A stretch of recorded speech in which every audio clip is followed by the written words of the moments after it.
What's up everyone, welcome back to King Anime Review. For this video, I'm going to be reviewing Boruto chapter 47. And yeah, spoiler alert, for those of you who haven't read it. But man, that chapter hurt. In particular, the end of the chapter. The theories have been proven correct. Kashi and Koji, well technically he's not Jiraiya. Let's clear up that misunderstanding. Kashi and Koji is not Jiraiya. So technically the theories about him being Jiraiya were false. But there were other theories about him being possibly a clone of Jiraiya, and those theories have been proven true. Um, so I'm kind of mixed on it. I'm kind of got mixed feelings on that in particular. First of all, we don't know all the information about Kashi and Koji. All we know is based off the end of the chapter that he is a clone of Jiraiya. That's been confirmed. Uh, so But my questions are, which obviously most likely they're going to be answered in the next couple of chapters. Hopefully, the next chapter. I don't want to have to wait like 2 months for them to get answered.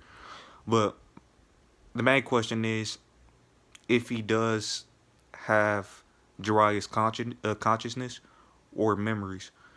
So we know he's a clone. I'm thinking he might be like sort of like a Miski and the other fabrications from the Miski art. I'm thinking he might be like those, like a synthetic human version of Jiraiya that also have like built-in scientific ninja tool weaponry like Kawaki and Delta, kind of. Because it was a couple chapters ago, or the last chapter, I don't know, it was probably like a couple chapters ago, where Kashi and Koji was wondering if he had the same device built into him that Delta has. Basically, Delta had a deactivation device that Amato built into her, to the point where he can just turn her off whenever he wanted to. And Kashi Koji was wondering if he had that same device built into him. So he's most likely a synthetic human like Miski, but sort of like a cyborg too, kind of like Kawaki. I mean, well, Kawaki's not really cyborg. He's a real human who was actually born. Well, I think cyborgs are humans that just have weapons built into them. I got to look at the actual definition for that, but yeah, but he's kind of like, I'm guessing, like a Miski type of fabrication, but also kind of like Delta as well, to the point where he's kind of like a cyborg. My thing is, so I'm assuming that's the case, but the other thing is, do he have the memories of Jiraiya or the consciousness of Jiraiya? I highly doubt it, because Jiraiya is still dead. It wasn't stated that he's actually Jiraiya. He's just a clone of him. So most likely Amato just got DNA from Jiraiya and made a fabrication cyborg type of version of Jiraiya. And Ishigyao Suzuki said at the end of the chapter that he understands that why Amato did that, because he wanted to recapture the fate of Jiraiya, who Jiraiya's fate was, in Ishiki's words, basically Jiraiya's fate was basically someone who changed the world, and he really did change the world, because he trained Naruto, who ended up saving the world and changing the whole world. Uh, because before, the allies, like the different nations were not all ally, and now they are. And Naruto ended the fourth grade ninja war, etc. And Jiraiya is the main person, the main reason why all of that happened, because he brought Naruto up. He was Naruto's biggest influence and Naruto's mentor.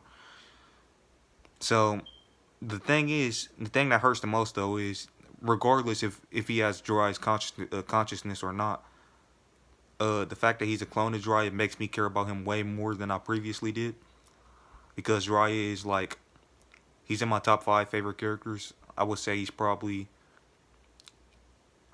number 4. Yeah, number 4 for me, after Naruto. I mean, after Sasuke. Sasuke number 1, then it's Naruto, then Madara, then Jiraiya, then Rock Lee. So yeah, I instantly care a lot more about him, and I don't want him to die.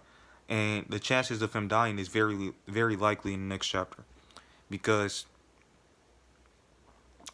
he's alone and he's fighting Ishikiyo Suzuki. And uh, just to go over the other stuff that happened in the chapter really quickly.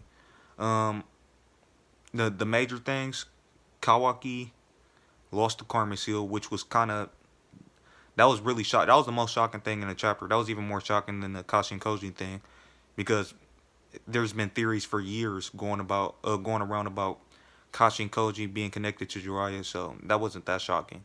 It it just hurt, cause he's possibly gonna die, and I don't want him to die because he's a clone of Jiraiya. But and the reason I say he's possibly gonna die is because Ishiki was revealed. I mean, Ishiki was resurrected through Jigen. So basically, what happened was the fire from the last chapter, from the Flaming Mountains, those actually completely disintegrated and killed Jigen, who was the vessel of Ishiki. But what ended up happening was, since the Aozusuki clan member was killed, I mean, since not the Aozusuki clan, since the vessel was killed, that caused the full Ishiki to actually fully resurrect. And by the way, a couple other things. He has a new dojo. He has a dojutsu which we never seen before. Ishiki Otsutsuki, and the ability of the dojutsu apparently is to like shrink objects on a mass scale. Every single he can shrink anything, uh, anywhere. Pretty well. I don't know about anywhere, but he was shrinking everything in the room that him and Kashin Koji was in. And Amato said that his ability is he can basically shrink. Excuse me. He can basically shrink all objects. He can basically shrink anything aside from living things. The only living thing he can shrink is himself, but everything else he can shrink if they're not living. So that explains why he couldn't shrink Naruto and Sasuke, and that also explains why he was after Delta broke that table like a whole bunch of chapters ago. He made another table instantly reappear because not only can he shrink everything that's not living, he can also make them reappear instantly back to their full size. But so yeah, Jigen died. Ishiki was resurrected, and when he was resurrected, Kawaki's karma seal disappeared because Amato stated that the karma once the Aozusuki resurrect from another vessel, all other karma seals are completely all the other vessels of karma seal completely disappear and they're no longer vessels. I was talking about that in my theory video or my karma seal explain video. And if you haven't checked that out, you should go check it out. But this basically confirms the what I said in my karma explain video that that there you can have multiple different karma seals on multiple different vessels. So Aotsutsuki clan member, they can implant multiple different karma seals onto multiple different people. So that's been confirmed. So that begs the question: did Momoshiki have any other karma seals implanted on any other people? I don't know if it's just Boruto, but he was traveling the entire galaxy, so he probably have other vessels out there. Um, I don't know, but either way, that's been confirmed. And that was the most shocking moment in the chapter for me because Kawaki, in the flash forward sequence of the series, he still has the karma seal. So now that leads me to believe that somehow, some way, Ishiki is still gonna end up implanting the karma seal on Kawaki again. And after that happens, I think somehow, some way, Boruto and Kawaki are gonna figure out how exactly to end up reaping the rewards from the karma seal, like basically maintaining and keeping the power from the karma seal, while at the same time not allowing their the Aozusuki inside of them to fully take over them. That's my prediction for that. And my other prediction, or well, I'm not gonna say this is a prediction, but it's a possibility. Uh, Kashin Koji, aka Jiraiya's clone, could possibly die in the next chapter because he's fighting Ishiki Aozusuki, who has been fully revived and way stronger than what he was when he was inside of Jigen, and using Jigen as a vessel to fight Naruto and Sasuke. Now he could. Well, the thing is, we know Ishiki's not a suitable. I mean, Jigen wasn't a suitable vessel for Ishiki. So, and I believe it was stated in the last chapter. I gotta go back and check, but I believe it was stated that the like since Jigen isn't a suitable vessel, if Ishiki reincarnated or resurrected from Jigen, who is not a suitable vessel, he'll end up dying shortly after. So instead of focusing on killing Kashin Koji, he could possibly try to open a dimension and go to where Kawaki is and kidnap Kawaki. He could possibly try to do that because he could be running low on time. Uh, but if that's not the case, then he's most likely gonna try to kill Kashin Koji. I mean, I don't know if he really needs to try to kill Kashin Koji. It's not like Kashin Koji poses a threat to him. But yeah, Kashin Koji can possibly die. And the saddest part about it is not only is he a clone of Jiraiya who could possibly die in the next chapter, so it will kind of be like Jiraiya dying all over again, kind of. But the reason I say kind of is because he's not actually Jiraiya. He's just a clone of him. But the saddest part about it, besides that, is the toad that was recording the fight was apparently it lost the recording or something. I don't know exactly how that happened. I know Ishiki, he can't shrink living things. That's been stated. So uh, a toad is a living thing, so he couldn't have shrunk the toad. But maybe since he was shrinking everything else, the toad just lost his balance and it couldn't continue recording. And either way, the footage that they were watching from the fight, uh, that's no it no longer they no longer have access to view what's happening in the fight. So Naruto didn't see the mask come off of Kashin Koji, and he didn't see that it was a clone of Jiraiya, which is something that would have been cool to see him see that, and hopefully he does still get to meet Kashin Koji and see Kashin Koji. Hopefully Kashin Koji survives the fight, or maybe Jigen, not Jigen, maybe Ishiki just doesn't kill Kashin Koji. Like I said, maybe he prioritized going to get Kawaki to implant the Karma Seal again because he might be running low on time since he resurrected through a vessel that wasn't suitable. But my hopes for the next chapter. I hope Kashin Koji survives.